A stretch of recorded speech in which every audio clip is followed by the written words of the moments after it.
السلام عليكم. لا تنسوا الاعجاب بالفيديو والاشتراك في القناة تشجيعا لنا لنستمر بنشر المزيد إن شاء الله. السلام عليكم ورحمة الله وبركاته. أهلا بكم مع موعد مباراة منتخب مصر الودية اليوم مع منتخب زامبيا والقنوات الناقلة والتشكيل المتوقع لمنتخب مصر في مباراة اليوم، وإليكم تفاصيل هذه المباراة ولكن بعد هذا الفاصل.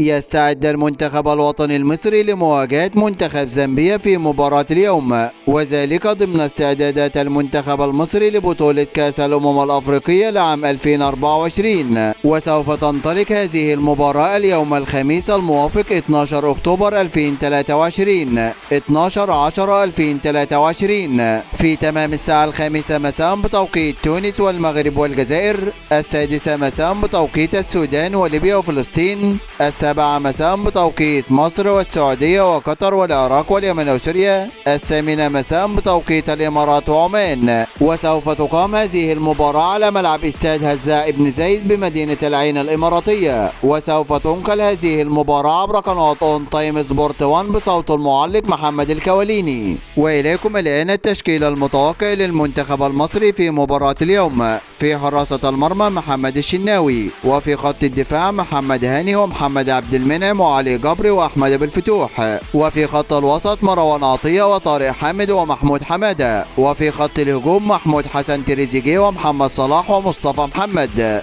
هذا كل ما لدينا عن موعد المباراة، وانتظرونا في موعد مباريات قادمة بإذن الله تعالى. ولا تنسوا دعم الفيديو بلايك والاشتراك في القناة وتوقع نتيجة المباراة في التعليقات أسفل الفيديو.